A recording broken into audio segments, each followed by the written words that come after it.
They say you never forget the moment someone makes you feel like nothing.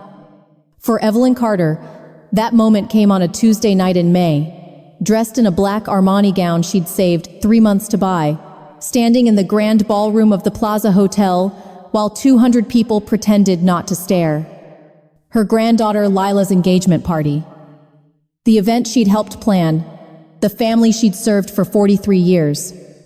And there, at the check-in table, was her mother-in-law Vivian, 74 years old and sharp as a scalpel, holding a name badge between 2 fingers like it was evidence in a murder trial. Evelyn Carter, housekeeper. The words hit harder than any slap. Evelyn stood frozen, her purse slipping down her shoulder.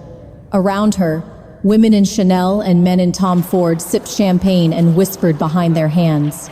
The marble floor beneath her heels suddenly felt like ice, like she might slip and shatter into 1,000 pieces no one would bother to sweep up. Vivian's smile was all teeth and no warmth. "You're not family, Evelyn," she said, loud enough for the front row to hear. "You're just the help." Someone laughed, a sharp, ugly sound that bounced off the crystal chandeliers. Evelyn's husband Malcolm appeared at Vivian's side, 6'2" and still handsome at 71. The man she'd married when she was 26, and stupid enough to believe love conquered class. He didn't defend her. He didn't even look at her. He chuckled. Actually chuckled. "No seat for staff, honey," he said, adjusting his cufflinks. "You understand." The ballroom seemed to tilt. Evelyn had spent 43 years understanding. Understanding when Malcolm's family called her the girl from the Bronx. Understanding when Vivian introduced her as Malcolm's first mistake at country club brunches. Understanding when she worked 60-hour weeks as a forensic accountant, then came home to do Malcolm's laundry because he never learned how. She understood when she paid for Lila's private school tuition out of her own salary, while Malcolm bought a boat he never used. She understood when Vivian threw dinner parties and sat Evelyn at the kitchen table with the caterers. She understood when Malcolm's colleagues asked if she was the nanny. 43 years of understanding, and this was her reward. A name badge, a joke, a deliberate, calculated erasure in front of everyone who mattered. Evelyn's hands trembled as she took the badge. She could feel 200 pairs of eyes on her back. The string quartet had stopped playing. Even the waiters had frozen mid-pour, watching this 69-year-old black woman in a designer gown get reduced to furniture in real time. But something else was happening too. Something was shifting behind Evelyn's eyes, a tectonic plate of rage that had been building for decades, pressing against the fault line of her patience. She'd spent her entire adult life balancing other people's books, finding the lies hidden in spreadsheets, tracing money through shell companies and offshore accounts. She'd saved 17 businesses from bankruptcy.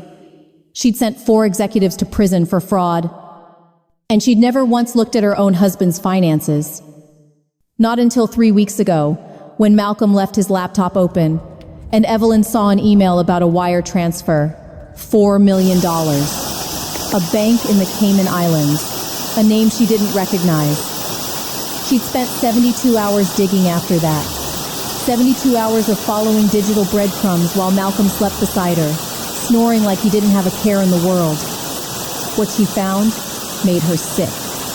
Malcolm had been embezzling from his investment firm for 9 years, funneling client money into dummy accounts, falsifying reports, covering his tracks with the kind of amateur sloppiness that would have gotten him fired in a week if anyone had been paying attention. And Vivian. Perfect, imperious Vivian with her Fifth Avenue penthouse and her charity galas and her country club membership. $3 million in an offshore account in the Bahamas, earned from a Ponzi scheme she'd run in the 90s that destroyed 6 families. Money she'd hidden for 30 years, collecting interest while those families lost their homes. Evelyn had the evidence, bank statements, emails, wire transfer receipts. She'd built the case the way she'd built 100 cases before, meticulous and airtight and devastating. She'd been planning to confront them after the party. Sit them down like adults. Give them a chance to explain. But standing here now, with that badge pinned to her chest and Malcolm's laughter still echoing in her ears, Evelyn realized something. They didn't deserve a chance. The ballroom had fallen completely silent. Evelyn reached up slowly and unpinned the badge from her gown. She set it on the check-in table with a soft click that somehow sounded like a gunshot. Then she slid her wedding ring off her finger. 43 years of marriage, reduced to 14 grams of platinum and a lie. She placed it next to the badge with a sharp, metallic clink that made Vivian flinch. Malcolm's smile finally faltered. "Evelyn," he started, his voice uncertain for the first time in decades. But Evelyn was already walking. Her heels struck the marble floor like a judge's gavel, each step echoing through the cavernous ballroom. She didn't look back, didn't acknowledge the whispers that followed her like a wave. Did she just leave him? Oh my God! Is she crying? She wasn't crying. Behind her, Vivian called out something sharp and cruel, but the words dissolved in the air before they could reach Evelyn's ears. Malcolm said her name again, louder this time, with an edge of panic that made her spine straighten. The ballroom doors swung open, and Evelyn stepped out into the May night, leaving behind the party and the family and the woman she'd pretended to be for far too long. In her purse, her phone buzzed. A text from her lawyer. 3 words. FBI is ready. Evelyn smiled for the first time all night. If you've ever been pushed out by the people who should have had your back, stay with me. Because what happens next is a masterclass in taking it all back. And the people who humiliated Evelyn Carter are about to learn the most expensive lesson of their lives. The brownstone in Harlem was quiet that night. Too quiet. The kind of silence that follows humiliation. Thick and suffocating, pressing against the windows like fog. Evelyn sat at her desk in the study, still wearing the black Armani gown, though she'd kicked off her heels 2 hours ago. The housekeeper badge lay in front of her like evidence at a crime scene. Evelyn Carter, housekeeper. She'd been staring at it for 20 minutes, turning it over in her fingers, feeling the cheap plastic edges dig into her palm. The bourbon bottle stood open beside her laptop, the glass empty. She hadn't taken a single sip. She didn't need liquid courage for what came next. The house creaked above her. Malcolm was upstairs in the bedroom, probably already asleep, snoring into his $500 pillow like he'd done nothing wrong. Like he hadn't stood there and laughed while his mother pinned that badge to his wife's chest. Evelyn was about to close her laptop when she heard his voice. Muffled, coming from the bedroom.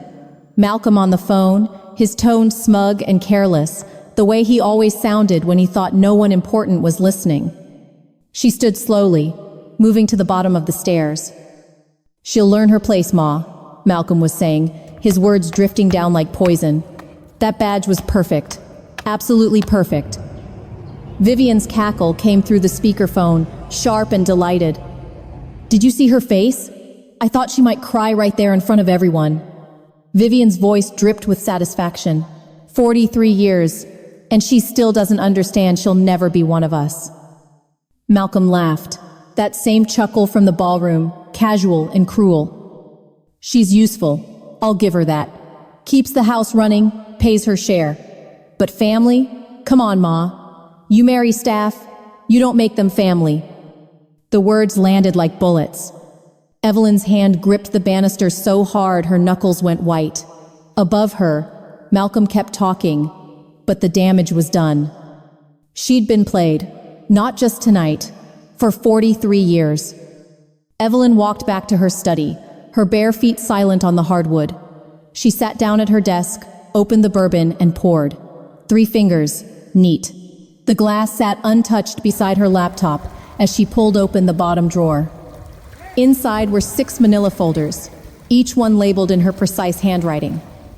Malcolm's accounts, Vivian's offshore holdings, wire transfers 2016 to 2024, shell companies, client losses. She'd been building this case for 3 weeks.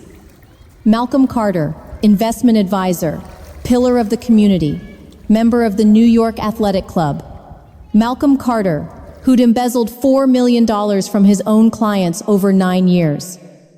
The first transaction had been small, $50,000 from a widow's retirement account moved to a shell company in the Cayman Islands. Then 100,000 from a trust fund. Then 200,000 from a pension.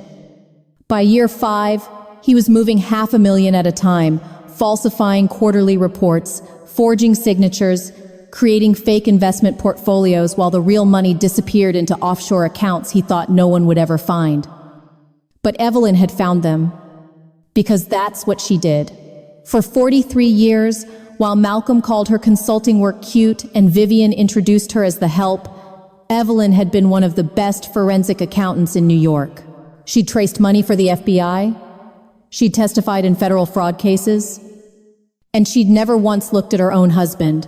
Not until 3 weeks ago. Evelyn opened the first folder. Bank statements from Malcolm's personal account, showing deposits that didn't match his salary. Wire transfers to banks in Panama, Belize, Grand Cayman. Corporate filings for 3 LLCs that existed only on paper. The second folder held Vivian's secrets. $3 million in a Bahamian account, earned from a Ponzi scheme in 1994 that destroyed 6 families in Westchester. Money Vivian had hidden for 30 years while those families declared bankruptcy. Evelyn had traced every dollar. She'd built the timeline. She'd found the victims. She'd created a case so airtight that even Malcolm's expensive lawyers wouldn't be able to touch it. Her phone buzzed on the desk. A text from Marissa, her best friend since college, a federal prosecutor who'd been waiting for Evelyn's call. "You ready to do this?" Evelyn typed back. "Tell me this is federal prison-level fraud." Marissa's response came fast. "Girl, this is 15 to 20 years minimum. Wire fraud, money laundering, securities violations. The SEC will have a field day." Evelyn smiled. A slow, dangerous smile that had nothing to do with happiness and everything to do with justice. She typed, "Good, let's burn it down." Upstairs, Malcolm's voice had gone silent.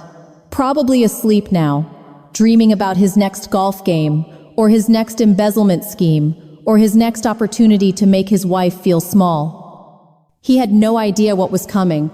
None of them did. Evelyn opened a new browser window and navigated to the SEC's anonymous tip line. Her fingers hovered over the keyboard for just a moment. 43 years of marriage weighing against 3 weeks of evidence. It wasn't even a choice. She began typing. Detailed. Precise. Every account number, every wire transfer, every shell company. She attached scanned documents, bank statements, emails Malcolm thought were private. She wrote about the clients who'd lost their retirement savings, the families who'd trusted Malcolm with their children's college funds, the widow who'd called 6 months ago, confused about why her portfolio had lost value when the market was up. Malcolm had laughed about that call over dinner. Evelyn had smiled and passed him the potatoes and filed that conversation away in her memory. Now she was passing it to the federal government. The submission page loaded. 1 button. File anonymous report. Evelyn clicked it. The screen changed. Your report has been received. A case number will be assigned within 48 hours. 43 years reduced to a case number. Evelyn closed the laptop and finally picked up the bourbon. She held the glass up to the light, watching the amber liquid catch the lamp glow. Then she set it back down, still untouched. She didn't need it. Upstairs, Malcolm slept, completely unaware that his wife had just ended his life as he knew it. Unaware that in 72 hours, federal agents would be at his office. Unaware that every account he'd built, every lie he'd told, every dollar he'd stolen was about to come crashing down. Evelyn picked up the housekeeper badge one more time. She smiled. Let's see who learns their place now. You thought you could erase me, Malcolm. Evelyn whispered the words into the darkness of her study at 3 a.m, her fingers flying across the keyboard as she uploaded the final documents to the SEC portal. 6 files, 243 pages, 9 years of evidence. She clicked submit and watched the progress bar crawl across the screen. 80%, 90%, 100. Your report has been successfully filed. Case number 2, 1024 SEC 47392. Evelyn leaned back in her chair and finally allowed herself to breathe. It was done. Monday morning came fast and brutal. Evelyn sat in a coffee shop on Lexington Avenue, 3 blocks from Malcolm's firm, nursing an espresso and watching the street through the window. She'd barely slept, but she didn't need sleep. Not today. At 8:47, 3 black SUVs pulled up in front of Carter Investment Group. The doors opened and federal agents poured out. 12 of them in FBI windbreakers, moving with the kind of precision that comes from months of planning. They stormed through the glass doors like a SWAT team, and Evelyn could see the receptionist's face go white from 3 blocks away. She pulled out her phone and opened the local news feed. Breaking. FBI raids prominent Manhattan investment firm in ongoing fraud investigation. The live footage showed agents carrying boxes out of the building. Laptops, file cabinets, bankers' boxes stacked on hand trucks. Malcolm appeared in the frame, his face pale and slick with sweat, his expensive suit suddenly looking 2 sizes too big. He was saying something to an agent, his hands gesturing wildly, but Evelyn didn't need to hear him to know he was lying. She sipped her espresso and smiled. Across town, Vivian's morning was going even worse. At 9:15, Vivian's lawyer called with news that made the old woman's blood pressure spike. Her offshore accounts in the Cayman Islands had been flagged by federal authorities. $3 million, frozen pending investigation into a 1,994 securities fraud case. But Evelyn had dug it up. More than that, she'd leaked the information to Vivian's ex-husband Richard, who'd lost half his fortune in their divorce and spent 20 years looking for revenge. Richard's attorney had been very grateful for the anonymous tip. By 9:45, Vivian was standing on Fifth Avenue in her silk robe, screaming at a repo man who was hooking her Range Rover to a tow truck. "You can't do this! Do you know who I am?" The repo man didn't care. He had a court order and a job to do. Neighbors gathered on their balconies to watch. Someone pulled out a phone and started filming. By noon, the video would have 50,000 views on Twitter with the caption, "Manhattan socialite loses it over repossessed car." Vivian's carefully constructed image was crumbling in real time. The knock came at 11:30. Evelyn opened the door to find Lila standing on her porch, 24 years old and beautiful, her eyes red from crying. Her granddaughter, the one bright spot in 43 years of a bad marriage. "Grandma," Lila said, her voice breaking, "I need to talk to you." Evelyn pulled her inside and made tea. They sat at the kitchen table, and Lila twisted her engagement ring around her finger like it was burning her. "It's Derek," Lila said finally. "Something's wrong. His numbers don't add up." Evelyn's heart sank. She'd suspected this. Derek Chen, Lila's fiancé, was a venture capitalist with a portfolio that looked too good to be true. "What kind of numbers?" Evelyn asked gently. Lila pulled out her phone and showed her screenshots of bank statements. "He says his fund returned 40% last year, but when I asked to see the actual accounts, he got defensive. Said I didn't understand how VC works." She looked up, tears spilling over. "But I do understand, Grandma. I have an MBA, and his story doesn't make sense." Evelyn stood and walked to her study. She came back with her laptop and set it in front of Lila. "Check his numbers, baby girl," she said quietly. "Trust your gut." Lila stared at the laptop like it was a bomb. "You want me to investigate my own fiancé?" "I want you to protect yourself," Evelyn said. "The same way I should have protected myself 43 years ago."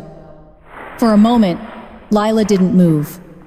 Then she opened the laptop and started typing. Evelyn had already done most of the work. 3 days ago, she'd run a background check on Derek that would have made the FBI jealous. Derek Chen's venture capital fund was a house of cards. Fake investment portfolios, fabricated returns, money borrowed from one investor to pay returns to another. A classic Ponzi scheme dressed up in Silicon Valley terminology. He defrauded 17 investors out of $6 million. and he was about to marry Evelyn's granddaughter. Lila scrolled through the documents, her face going from confused to horrified to furious. Bank records, emails, investor complaints, a lawsuit that had been quietly settled last year. "Oh my God," she whispered. "He's been lying about everything." Evelyn sat down beside her and took her hand. "I'm sorry, sweetheart. I know this hurts." Lila's jaw tightened. She pulled off her engagement ring and set it on the table with a sharp click. "He made a fool of me," she said, her voice cold. "In front of everyone at that party. He stood there and smiled while Grandmother Vivian treated you like garbage, and the whole time he was running a con." Evelyn squeezed her hand. "So what are you going to do about it?" Lila looked at her grandmother, and for the first time that morning, she smiled. It was a hard smile, sharp around the edges. "I'm going to burn his life down," Lila said. "The same way you're burning down Grandpa's." Evelyn's phone buzzed on the table. A text from Marissa. "Malcolm just got fired. Board voted him out unanimously. Criminal charges expected within 48 hours." Evelyn showed the message to Lila. The younger woman's smile widened. "Good. What's next?" Evelyn stood and walked to the window, looking out at the Harlem street she'd called home for 20 years. The neighborhood Malcolm had always called beneath them. The brownstone Vivian had sneered at during her one and only visit. "Next," Evelyn said, "we make sure everyone who underestimated us understands exactly who they were dealing with." She turned back to Lila, her eyes bright with purpose. "And trust me, baby girl, we're just getting started. 2 million users? All bots, you liar." Lila's voice cut through the diner like a knife, sharp enough to make every head turn. She stood over Derek's table, clutching printouts that shook in her hands, her face flushed with rage and humiliation. Derek looked up from his overpriced avocado toast, his expression shifting from confused to panicked in half a second. "Babe, what are you talking about? Can we not do this here?" But Lila was done caring about scenes, done caring about protecting a man who'd been lying to her for 8 months. She slammed the papers on the table. Bank statements, investor complaints, a forensic analysis showing 93% of his celebrated user base was fake accounts and bot traffic. Derek Chen's fintech startup wasn't the next unicorn. It was smoke and mirrors held together with lies. "Your growth metrics are fabricated," Lila said, her voice cold. "Your revenue projections are fantasy. And the $6 million you raised? You've been using it to pay personal expenses and fake the next round." Derek's face went white. Around them, the diner had gone silent. "Who told you that?" "Your crazy grandmother?" Derek hissed. Lila laughed, a bitter, sharp sound. "No, Derek, you did this yourself. Grandma just showed me where to look." She pulled the $50,000 engagement ring off her finger and dropped it on the table. It landed with a satisfying clink. "We're done," she said. "And when your investors find out what I found, so is your company." She walked out without looking back. By the time Lila got to Evelyn's brownstone, she was shaking with adrenaline from finally standing up for herself. Evelyn met her at the door with tea and a knowing smile. "How'd it go?" "I think I just ended my engagement in front of 40 people at a Tribeca diner," Lila said. "Good," Evelyn said. "You'll sell that ring, pay off your student loans, and never look back." The doorbell rang 20 minutes later. Evelyn opened it to find Vivian on her porch, looking like she'd aged 10 years in 3 days. Her hair wasn't styled, her makeup was smudged, her designer coat was wrinkled. She looked desperate. "Evelyn," Vivian said, her voice cracking, "I need to talk to you." Evelyn didn't move from the doorway. "About what?" "Please, can we talk inside?" Evelyn stepped aside, not out of kindness, out of curiosity. Vivian walked into the living room like she was entering enemy territory. She stood in the center, twisting her hands together, looking nothing like the woman who'd humiliated Evelyn 4 days ago. "My accounts are frozen," Vivian said. "Everything. My savings, my investments, my pension, the IRS is auditing me. My lawyer says I could face criminal charges. She looked up, pleading. You have to help me fix this. You owe me. The room went silent. Evelyn walked to the kitchen, poured herself water, and took her time drinking it. When she finally spoke, her voice was calm, almost pleasant. I don't owe you a damn thing. Vivian's face flushed. I'm family, Evelyn. We've known each other for 43 years. Family, Evelyn repeated. Is that what you call it when you introduce me as Malcolm's mistake at parties? When you seat me in the kitchen with the caterers? When you call my neighborhood ghetto and my career cute? Vivian opened her mouth, but nothing came out. You want to talk about family? Evelyn continued. Let's talk about the time you told your bridge club I was only good at numbers because I couldn't do anything requiring real intelligence. Or when you suggested Malcolm hire a real wife for business dinners. Or last Tuesday when you pinned a housekeeper badge to my chest in front of 200 people. That was a joke, Vivian stammered. No, Evelyn said. That was cruelty. And you've been cruel to me for 4 decades, thinking I was too weak or too grateful to do anything about it. She stepped closer. So let me be very clear. I'm the one who exposed your offshore accounts. I'm the one who sent your financial records to Richard's attorney. I'm the one who made sure every agency knows exactly what you did in 1994. Vivian's eyes went wide. You? Evelyn smiled. Me. The help. The cute little accountant. The woman you thought you could erase. You vindictive witch, Vivian hissed. Vindictive? No, Vivian. I'm thorough. There's a difference. Vivian looked at Lila, who sat watching the whole thing unfold. Your grandmother is destroying this family. Lila stood up slowly. No, grandmother. You and Grandpa destroyed this family a long time ago. She's just making sure everyone knows it. Vivian stared at her granddaughter like she'd been slapped. Then she turned and stormed out, slamming the door hard enough to rattle the windows. Evelyn and Lila stood in silence. That felt good, Lila said finally. It really did, Evelyn agreed. Her phone rang. Malcolm's name flashed on the screen. Evelyn put it on speaker. Malcolm's voice came through, slurred and angry. You think you're so smart, Evelyn? You think you can destroy me? I built that firm. I have connections. I'll make sure no one ever hires you again. I'll ruin your pathetic little consulting business. I'll make you wish you'd stayed in your place. He kept going, the threats getting more specific and more desperate. Evelyn held up her phone, showing Lila the recording icon blinking red. Keep talking, fool, she whispered. Malcolm ranted for another 2 minutes before hanging up. Evelyn saved the recording and forwarded it to Marissa with a simple message. More evidence for the case. Lila shook her head in amazement. You really thought of everything. Not everything, Evelyn said, sitting down at her laptop.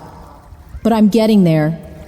She opened her email and started typing, her mind already 3 moves ahead. Malcolm and Vivian had spent 43 years underestimating her. That mistake was going to cost them everything. The new office smelled like possibility. Fresh paint, polished hardwood, floor-to-ceiling windows overlooking the Hudson River, letting in so much light that Evelyn had to squint when she walked in that first morning. Carter Solutions. Her name on the door, her rules on the wall. She'd rented the space in Tribeca 2 weeks ago, right after Malcolm's firm imploded and 3 of his biggest clients called her directly. They'd seen the news. They'd read the indictment. And they wanted to know if the woman who'd exposed Malcolm Carter's fraud could help them make sure it never happened to them. Evelyn could, and she did. Within 10 days, she'd signed contracts worth $800,000. Forensic accounting services for a hedge fund, a real estate investment trust, and a family office that managed $2 billion in assets. People who'd ignored her consulting work for years were suddenly begging for meetings. Evelyn walked to her desk and set down her coffee. The housekeeper badge sat in a silver frame, mounted on the wall behind her chair. Evelyn Carter, housekeeper. She'd kept it as a reminder, not of the humiliation, but of what happened when people underestimated her. Her phone rang. Her real estate attorney. "The Plaza deal closed," he said. "You now own the Grand Ballroom event space. Congratulations." Evelyn smiled. $700,000 for a venue that should have cost twice that, available only because the previous owners had run it into the ground with mismanagement. The same venue where Vivian had humiliated her 8 days ago. Now it was hers. "Schedule a press conference for tomorrow afternoon," Evelyn said. "I want to announce the new policies before the end of the week." The press conference drew a bigger crowd than Evelyn expected. 50 reporters, local news cameras, community activists who'd heard about her plan. The Grand Ballroom looked different in the daylight, less intimidating, more like what it could become. Evelyn stood at the podium in a navy suit, Lila beside her, and addressed the crowd. "This space has a history of exclusivity," she began, "of gatekeeping, of making people feel like they don't belong. That ends today." She outlined the new policies. No hierarchical seating arrangements. No degrading name, badges, or classifications. Free event hosting for immigrant families, community organizations, and nonprofits that couldn't afford Manhattan venue prices. The crowd erupted in applause. A reporter raised her hand. "Miss Carter, isn't this the same venue where you were recently humiliated by your own family?" Evelyn didn't flinch. "It is. Which is exactly why I bought it, to make sure no one else ever feels the way I felt that night." More applause, cameras flashing. Then the doors burst open. Vivian stormed in like a hurricane, her face red, her voice shaking with rage. "You can't do this!" she screamed. "I had a gala scheduled here next month. The autumn charity ball. You canceled it." The room went silent. Every camera turned toward Vivian. Evelyn's expression didn't change. She reached into her jacket pocket and pulled out an envelope. "Your deposit has been refunded in full," she said calmly. "Take it and go, Sarah." The use of Vivian's first name, spoken like she was nobody, hit harder than any insult. Vivian's face went white. She snatched the envelope and looked around at the reporters, at the cameras, at the crowd watching her melt down in real time. "You're going to regret this," Vivian hissed. "I doubt it," Evelyn said. Security appeared at Vivian's elbow and escorted her out. The doors closed behind her, and the room stayed silent for 3 seconds. Then someone started clapping. Then another person. Then the whole room was on its feet. Evelyn didn't smile. She just nodded and stepped down from the podium. Later that afternoon, back in her office, Evelyn's phone buzzed with a text from an unknown number. "Miss Carter, this is Claire Thompson. I need to speak with you about Malcolm. It's urgent." Evelyn stared at the name. Claire Thompson, Malcolm's associate at the firm, the woman he'd hired 3 years ago, young and ambitious, who always seemed to be in Malcolm's office with the door closed. The woman Evelyn suspected was more than just an associate. She typed back, "I'm listening." The response came fast. "I have information about Malcolm's offshore accounts. Transactions he made that aren't in the FBI's files. I'm willing to testify against him in exchange for immunity. Can we meet?" Evelyn sat back in her chair, her mind racing. Malcolm's mistress, offering to betray him. To hand over evidence that could add years to his sentence. To bury him completely in exchange for saving herself. It was almost too perfect. Evelyn typed, "Tomorrow, 10 a.m., my office. Come alone and bring everything you have." She set down her phone and looked out at the river. Malcolm had spent 43 years thinking he was smarter than everyone around him. Smarter than his clients, smarter than the FBI, smarter than his wife. But he'd made one critical mistake. He'd trusted the wrong woman. And now Claire was about to make sure he paid for it. Evelyn's phone buzzed again. A news alert. Former investment advisor Malcolm Carter indicted on 17 counts of wire fraud and money laundering. Trial date set for January. 17 counts, each one carrying up to 20 years. Malcolm was looking at spending the rest of his life in prison. And Vivian? According to Marissa's last text, she'd been forced to take a job at a deli in Queens, working the register for $15 an hour, her penthouse sold to pay legal fees. The woman who'd called Evelyn the help was now scanning groceries for minimum wage. Evelyn thought about the badge on her wall, the empty chair at the engagement party, the 43 years of being called cute and ghetto, and not good enough. She thought about every time Vivian had introduced her as Malcolm's mistake, every time Malcolm had dismissed her career, every time they'd made her feel small. And she smiled. Because the people who'd spent decades making her feel powerless were about to learn exactly how much power she'd always had. Lila knocked on the office door, carrying 2 champagne glasses. "Thought we could celebrate," she said, handing one to Evelyn. Evelyn took it and raised her glass.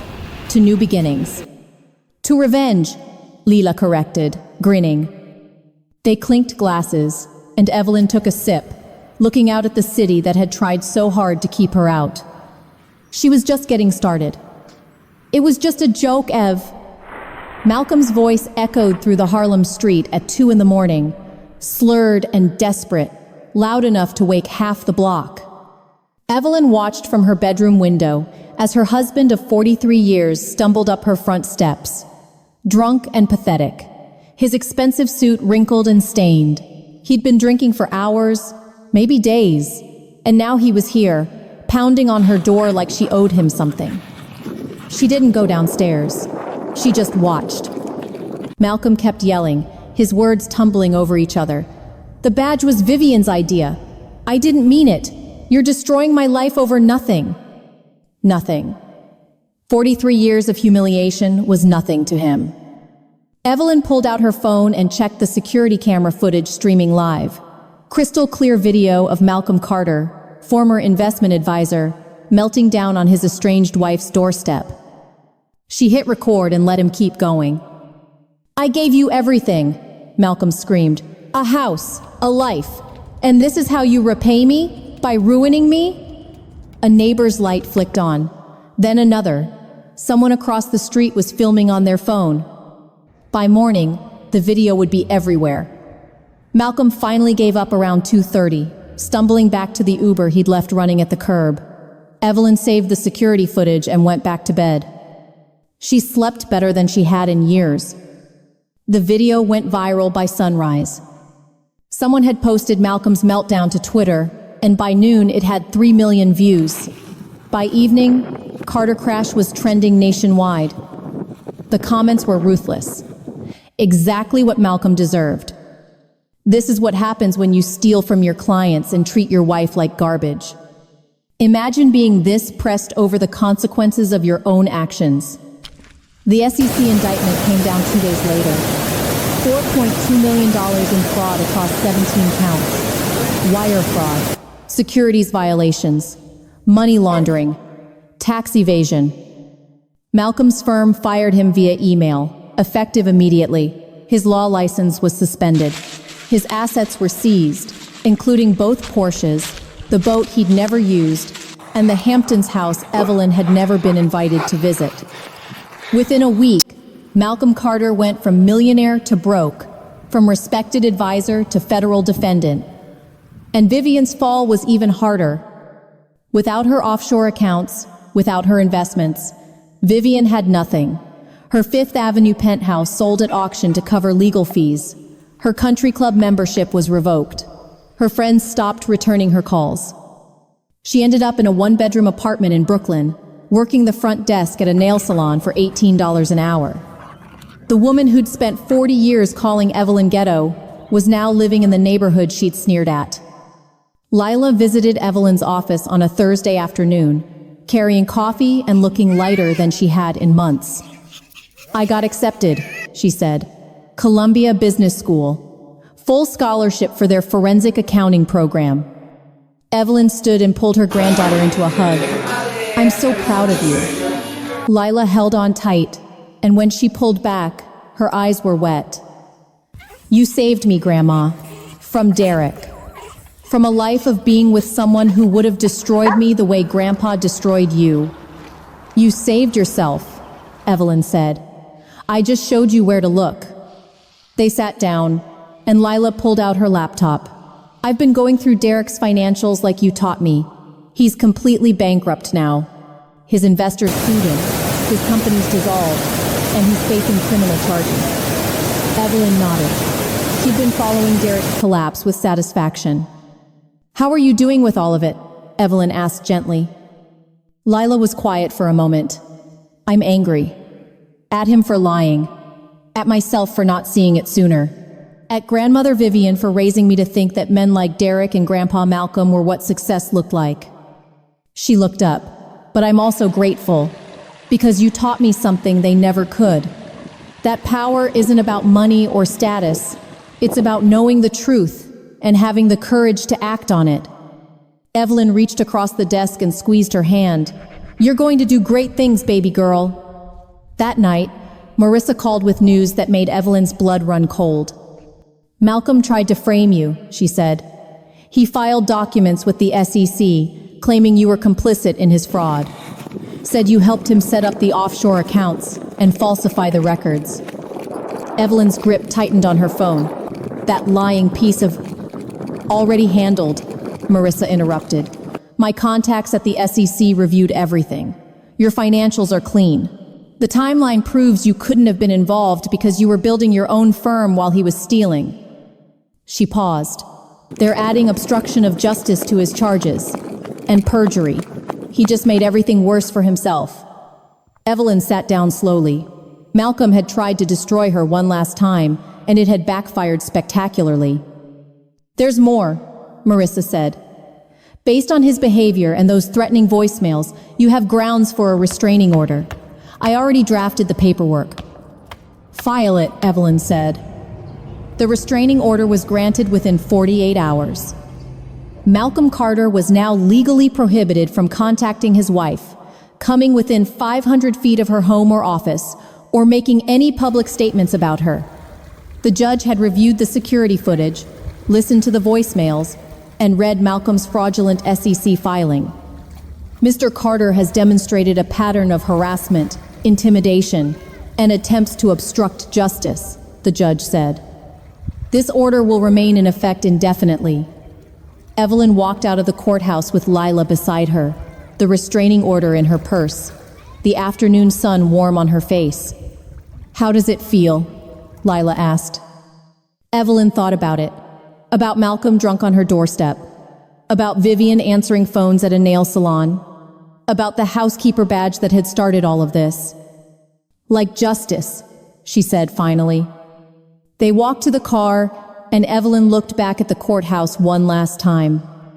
Malcolm had spent 43 years thinking he could control her, diminish her, erase her. But Evelyn Carter had never been erasable. And now, the whole world knew it. The grand ballroom looked different now. No assigned seating, no name badges, no hierarchy separating the important from the invisible. Just one large round table in the center of the room, set for 12, lit by candles and the warm glow of the chandeliers overhead. Evelyn stood at the entrance, watching her guests arrive. Not the society people who'd watched her get humiliated a year ago. Not Malcolm's colleagues or Vivian's country club friends. Her people. Her chosen family. Marissa came first, carrying champagne and wearing a smile that could light up Manhattan. Then Jamal, her forensic accountant colleague who'd helped her trace Malcolm's offshore accounts, holding a bottle of wine wrapped in gold paper. Lila arrived with her new girlfriend, a law student from Columbia. They were holding hands, both glowing with the kind of happiness that comes from finally being free. One by one, the others filled in. Mrs. Chen, whose restaurant Evelyn had saved from bankruptcy. David Rodriguez, who'd kept his construction company afloat after Evelyn restructured his debt. Maria Santos, an immigrant from the Bronx whose daughter's quinceañera had been the first free event hosted at the venue. People Evelyn had helped, people who'd helped her, people who saw her. They took their seats around the table, and Evelyn sat down last, looking at the faces surrounding her. This was family. This was what it was supposed to look like. Jamal raised his wine bottle, this is from Thomas Way, the client whose hedge fund you saved last month. He wanted you to have it, worth about $3,000. Evelyn's eyes widened. Jamal, that's too much. Not according to him, Jamal said, pouring glasses around the table. He said you saved him $15 million and gave him back his reputation. Marissa stood, raising her champagne glass. To Evelyn Carter, for kicking ass legally, ethically, and with more style than anyone I've ever met. The table erupted in agreement, glasses clinking. To Evelyn, they chorused. A year ago, Evelyn had stood in this exact room, wearing a housekeeper badge, with no chair and no voice. Now she owned the room, and she'd filled it with people who actually mattered. Lila stood next, her glass raised. I have news. I got my acceptance letter yesterday. Columbia Business School, forensic accounting program, full scholarship. The table exploded in cheers. And I wouldn't be here without Grandma, Lila continued. She taught me to trust my instincts, to follow the money, to never let anyone make me feel small. She looked at Evelyn. You saved my life. Evelyn wiped her eyes. You saved your own life, baby. I just gave you the tools. Maria Santos stood next, her hands shaking slightly. A year ago, I was planning my daughter's quinceañera, and I couldn't afford a venue. Every place in Manhattan wanted thousands of dollars I didn't have. She looked at Evelyn. You gave us this ballroom for free. You made my daughter feel like a princess. Her voice broke. My daughter starts college next month because of the money we saved. Because you believed we deserved to celebrate in a place this beautiful. Mrs. Chen spoke up. My restaurant would be closed if you hadn't found out my accountant was stealing. You didn't just save my business. You saved my family's legacy. David Rodriguez added, my company employs 42 people. 42 families who have jobs because you restructured my debt and taught me how to read a balance sheet. The stories kept coming. Lives changed, businesses saved, dreams rebuilt. Evelyn had spent 43 years being told her work was cute, her career was small, her impact didn't matter. But sitting at this table, she finally understood the truth. She'd been changing lives all along. A woman approached the table, mid-30s, professional, carrying a notebook. A reporter, based on the press badge hanging from her neck. Miss Carter, I'm Rebecca Walsh from The Times. I've been following your story. Evelyn tensed slightly. Is this on the record? Only if you want it to be, Rebecca said. But I thought you'd want to know. Vivian Carter tried to sue you for defamation last month. The table went silent. She claimed you falsely accused her of fraud and destroyed her reputation, Rebecca continued. The case was dismissed yesterday. The judge ruled that truth is an absolute defense and that Mrs. Carter's reputation was destroyed by her own criminal actions, not by your exposure of them. Marissa let out a low whistle. How much did that lawsuit cost her? Rebecca smiled. Her lawyer estimated $10,000 in legal fees, which was the last of her liquid assets. The table erupted in laughter. So let me get this straight, Jamal said. Vivian spent her last dime trying to sue Evelyn for telling the truth, and the judge basically told her to sit down and be quiet? That's the summary, yes, Rebecca said. Marissa raised her glass again. To Vivian Carter, may she enjoy her career in customer service. To justice, New York style, someone else added. The glasses clinked again, and this time the laughter was louder, freer, edged with satisfaction. Rebecca pulled out her phone. Miss Carter, would you be willing to do an interview? I'm writing a feature on women who've rebuilt their lives after financial abuse. Evelyn thought about it. A year ago, she would have said no, would have stayed quiet, stayed small, stayed invisible. But that woman was gone. Yes, Evelyn said, on one condition. What's that? You interview the people at this table too, Evelyn said. Because this isn't just my story, it's theirs. It's about what happens when we lift each other up instead of tearing each other down. Rebecca nodded, already taking notes. I can do that. As the evening wore on, the conversation flowed like the wine. stories and laughter, and the kind of connection that comes from people who've survived their own battles. Evelyn looked around the table one more time, at the faces illuminated by candlelight, at the chair that used to represent her erasure and now held Maria's daughter, a first-generation college student with dreams as big as the city outside. She thought about Malcolm, facing federal prison time. She thought about Vivian, answering phones at a nail salon, her last lawsuit dismissed. She thought about the housekeeper badge that had started all of this, now framed on her office wall. And she smiled. Because the best revenge wasn't destruction. It was building something beautiful from the ashes. It was filling a room with love instead of hierarchy. It was choosing your own family and making sure everyone at the table had a seat. Evelyn raised her glass one more time. To new beginnings, she said. To chosen family, Lila added. To never staying in your place, Marissa finished. They drank, and for the first time in 43 years, Evelyn Carter felt completely, perfectly at home. They thought they could erase me. They gave me a badge instead.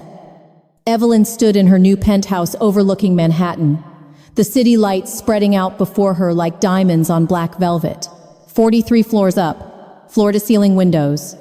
2,000 square feet of space that was entirely, completely hers. On the wall behind her desk, in a silver frame, hung the housekeeper badge. Evelyn Carter, housekeeper. She looked at it every morning when she sat down to work, not as a reminder of shame, but as a reminder of power, of what happened when people underestimated her. Her phone buzzed. A text from her assistant. Detroit office lease signed. Grand opening scheduled for next month.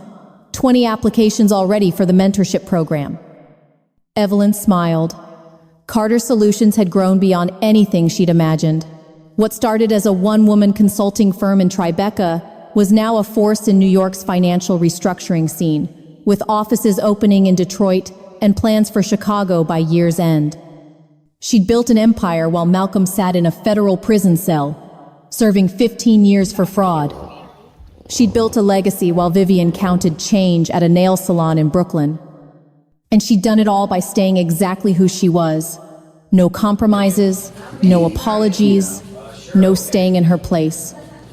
The laptop on her desk chimed. A video call from Lila. Evelyn answered, and her granddaughter's face filled the screen. She was backstage somewhere, wearing a blazer, her hair pulled back professionally. Grandma, I'm about to go on. I wanted you to see this. See what, baby? I'm keynoting the Women in Finance conference.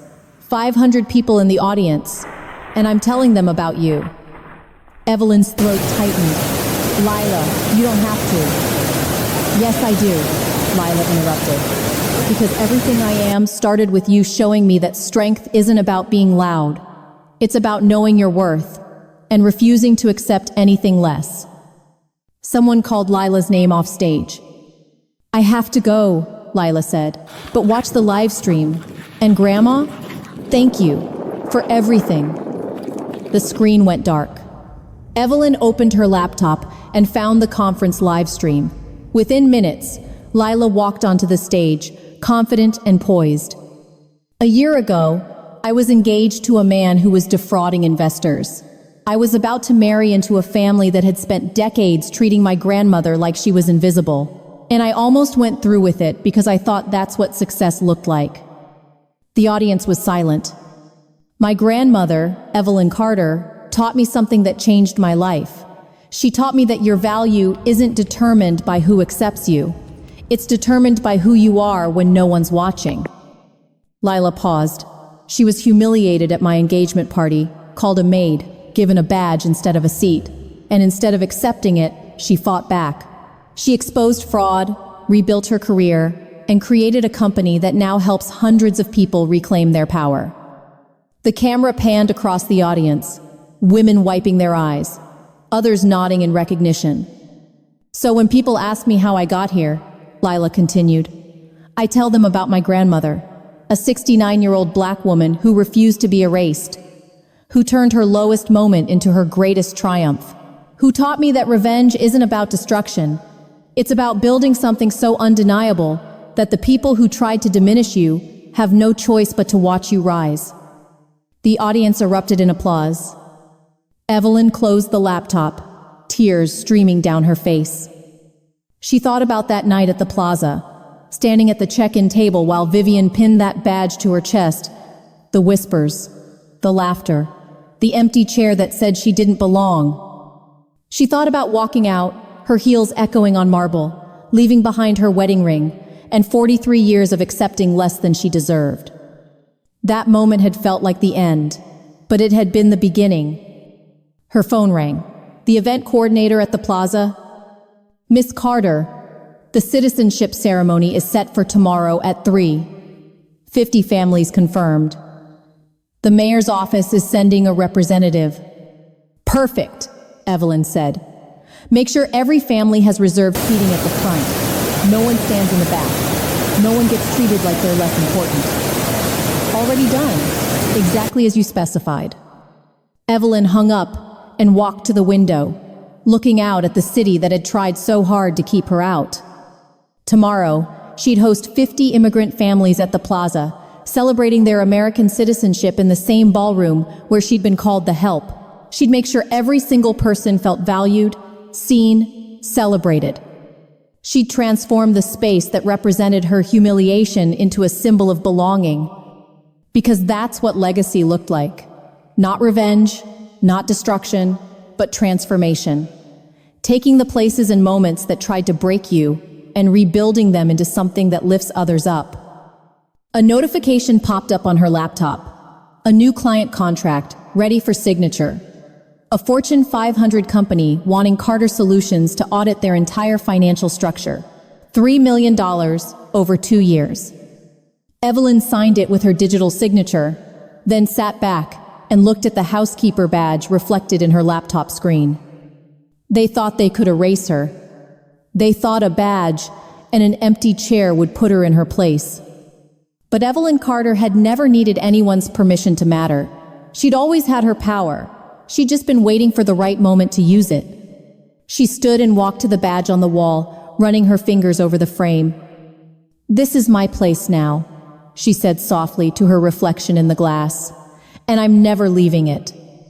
Behind her, the city lights blazed, illuminating a skyline she'd helped build.